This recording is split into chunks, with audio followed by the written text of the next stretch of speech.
Mawnan is a picturesque village located on the southern coast of Cornwall, England. Known for its stunning landscapes, ancient woodlands and proximity to the Helford River, Mawnan exudes natural beauty and historical significance. The area around St Mawnan Church is particularly noted for its ley lines, which are believed by some to be the paths of mystical energy. These lines, coupled with the ancient earthworks and the church's historical significance, contribute to an atmosphere that many find conducive to paranormal experiences. The churchyard and the surrounding woods have long been a focal point for legend and eerie tales, and the Owlman sightings are perhaps the most intriguing of all of them.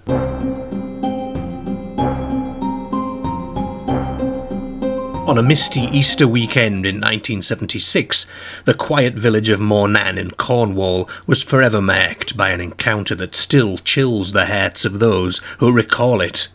As the sun dipped below the horizon, casting long shadows over the ancient stones of Mawnan Old Church, two young girls, June and Vicky Melling, wandered near the churchyard, unaware that their lives were about to change forever. From the gathering twilight, a monstrous figure emerged. It was a grotesque blend of man and beast, cloaked in dark, shaggy feathers that rustled ominously in the evening breeze. Its eyes, enormous and glowing with an eerie red, pierced through the darkness, fixing on the terrified girls with an almost hypnotic intensity. June and Vicky stood rooted to the spot, their breath catching in their throats as the creature's wings unfurled with a terrifying grace. These were no ordinary wings.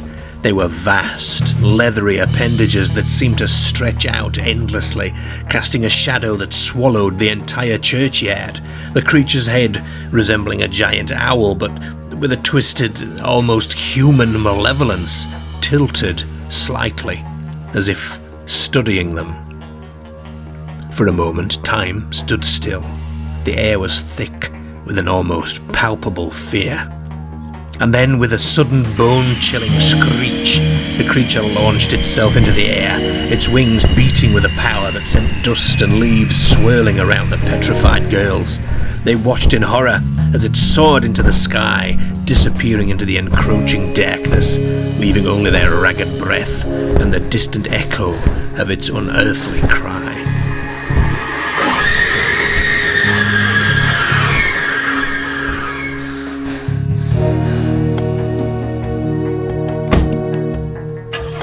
The Melling family, gripped by terror, cut their holiday short and fled back to Preston, but the legend of the Owlman had already taken root.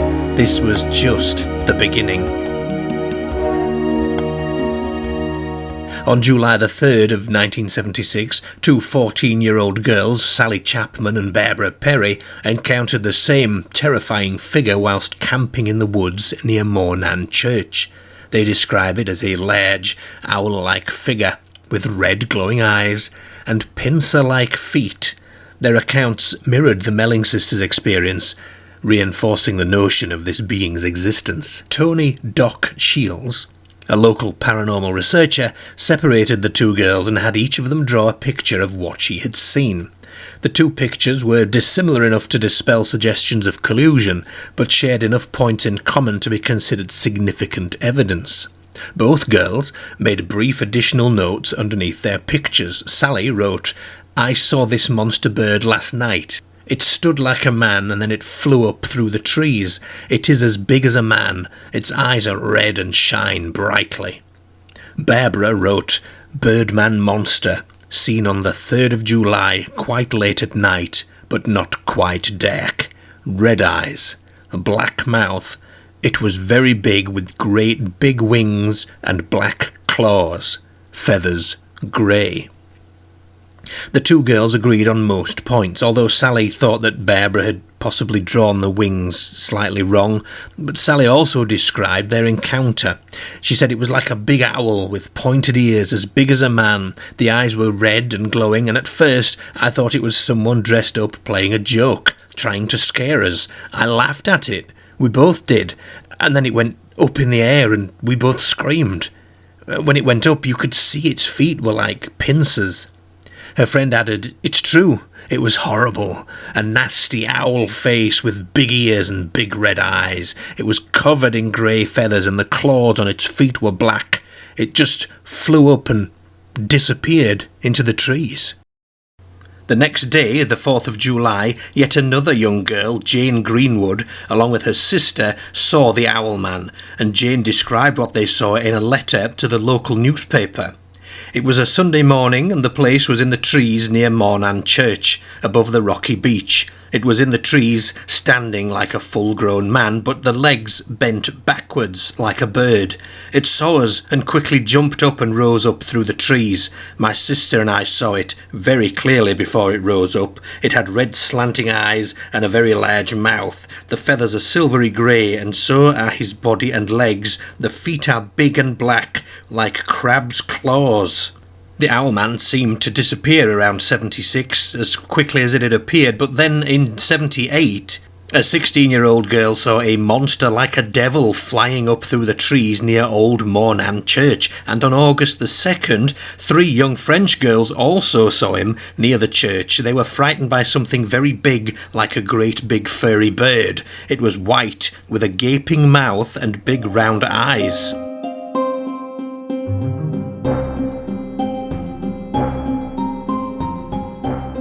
The Owlman is not an isolated phenomenon. Around the world, eerie tales of winged humanoid creatures haunt the annals of paranormal lore.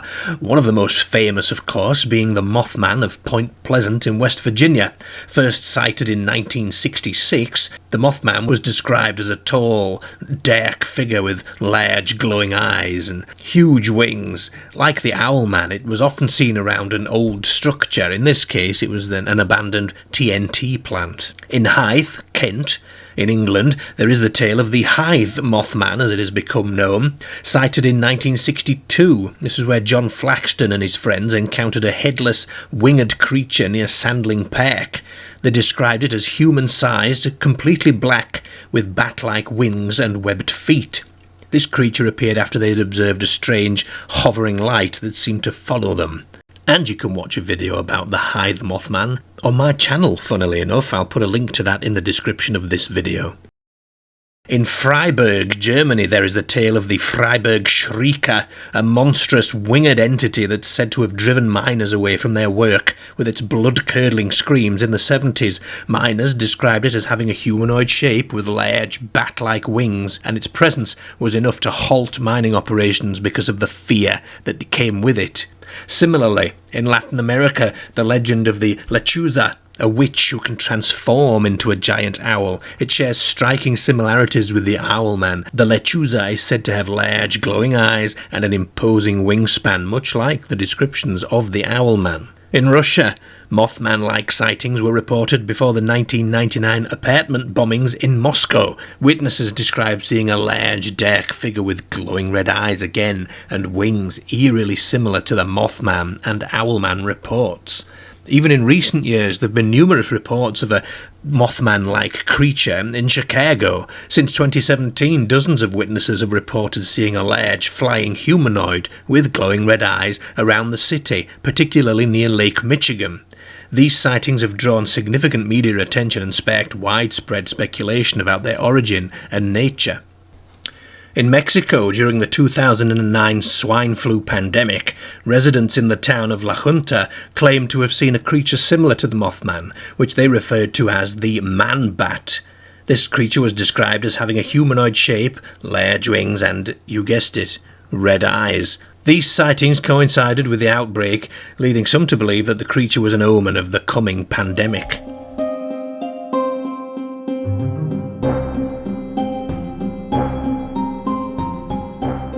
But what could this Owlman have been? Theories abound, of course, ranging from the plausible to the fantastical. Was it an escaped exotic bird? So some suggest that the Owlman might have been such, these birds have got impressive wingspans and some large-eyed ones that reflect light and silent flight capabilities. It could explain the sightings of a large, silent, winged creature with glowing eyes. It could be an undiscovered species, a cryptid, in other words, one that occasionally surfaces in remote locations. The owlman's pincer-like feet and seemingly intelligent gaze could hint at a species adapted in ways that we don't yet understand. Was it a tulpa?